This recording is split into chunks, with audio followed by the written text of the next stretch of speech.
You gotta chill good, work gotta chill good, work gotta chill good, work gotta chill good, Up and down as we go round the clock, and there's hours where we ever stop. Do my head and I feel so stressed out. What am I gonna do? Oh yeah, chill. Kicking my shoes, kicking my pants, kicking my socks. I be getting comfy, oh yeah, that's the spot.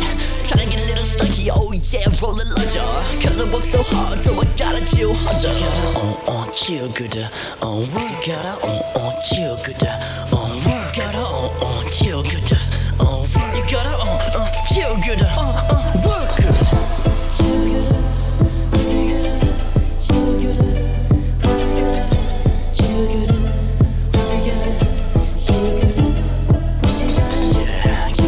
Kicking it back, finna relax, yeah. How do you expect me to make sense when I'm feeling so fucked up and I feel so depressed? My whole body needs a rehab, not just my body but my mind span, yeah. 9 to 5 will make the best man, a corporate slave, wasting a life away till there's nothing left.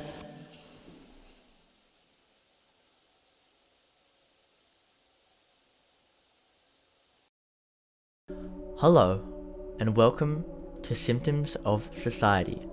This is a new show in which I wanted to address specific issues that are problematic to society. So the song Chill Good, Work Good is talking about the concept of overworking and how in today's society there are a lot of people who simply work too much to live well. To that end, I wanted to do some quick mathematics. See, I want to find out how much time the average adult has to live life and pursue hobbies, factoring in all the normal stuff that they have to do. So I did some quick math. So in the work week, which is Monday to Friday for most people, there are 120 hours.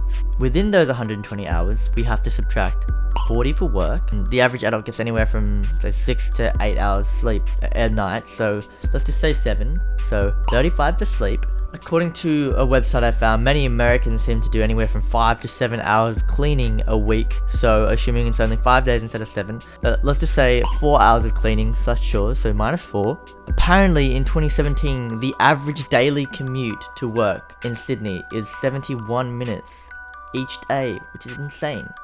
71 times 5 is 355 minutes, which is basically 6 hours, so minus 6 hours. Apparently Americans spend an average of 1 hour and 8 minutes eating and 34 minutes on prep and cleaning. Plus those two together, times that by 5, and you get about 8 hours and a half. Now on a weekday, the average American spends about 2 hours and 36 minutes watching TV. Times that by 5, you get about 13 hours. There's some rough math that I did regarding the toilet, but I can't be bothered to explain it, so just take my word for it. Roughly 1.5 hours a week on the toilet. So when all the dust settles and all the calculations are done, remembering this is very rough off just random websites I found, nothing completely conclusive about this data, it's just a general guide, we have about 12 hours left. What? That's after all the daily things that you have to do. 12 hours divided by 5 is 2 hours and 24 minutes each day. Not long, is it? That's not a lot of time to do the things that you want to do. Your hobbies. Furthermore, if you're working 10 hours or so overtime, this means these people must either be sacrificing time to do their leisure hobbies, or time on sleep or eating or any of these other activities that are important for general well-being and mental health. It is not good to work over 50 hours a week. Even 40 hours is hard for most people, because when you get home, you don't feel like doing something productive or doing a hobby. You just want to chill out. You get on your phone, you whack on Netflix, you lay down on the couch, you just relax, right? Most of the time, you don't want to hop into a book. You don't want to play some music. You don't want to do these things because your brain's tired. You've just been at work all day. According to an article I found online, just 45 minutes a day on a creative art or output can help boost your confidence and increase your effectiveness in completing tasks. Basically saying it's making you a better person, an all-round better person. And that's just 45 minutes of your 2.5 hours. Now, it may not seem like something that you want to jump into, but if it's something that you enjoy, then I'd suggest it would not only be better for you, but more enjoyable than just watching another episode of whatever show you've been watching, don't you think? Doing this is hard. It can be so hard to motivate yourself, and I can't talk from a place of experience.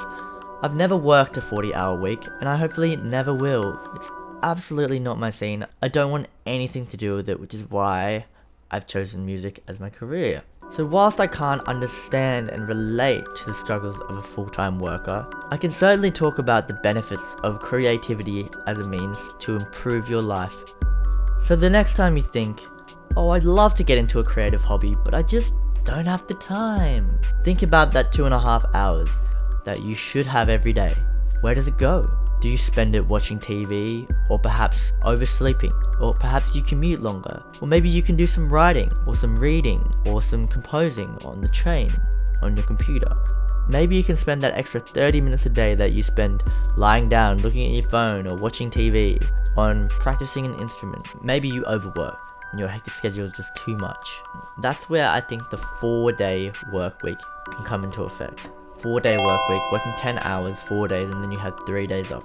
It's a longer weekend. I believe this format can significantly help people in finding time to practice their hobbies. Not only are you spending less time commuting and eating out at restaurants, going out into the city to do work, but you're also spending more time resting. Obviously, it's not a choice an individual can make to take this, but I think it's healthy to consider the option. And ideally, if people could choose whether or not they wanted to do a 5-day or a 4-day work week, I think that would be great, and it would give people a lot more chances to explore different things in their life. A big problem we find with today's society is that a lot of people working these 40-hour work weeks are simply not having anything else in their life going on besides their job, right? And it's kind of hard to be passionate about a job that doesn't really care about you and only cares about making money, right? We want our employees to be in tip-top form so they can keep working more effectively and making more money for the company. And so yes, in conclusion, the modern world can be hard to live in, trying to balance a full-time job and your personal life, and remain to be a healthy, functioning human being. Within all those things, it can be hard to try to find time to fit in hobbies and things that make you grow as people. But it is not impossible, and at the end of the day, it's up to you to make the decision to sort of to sacrifice that time you spend lounging around and doing nothing, and starting to use that time to create something or to level up yourself. It's not your fault that this symptom of society forces people to spend so much time at work.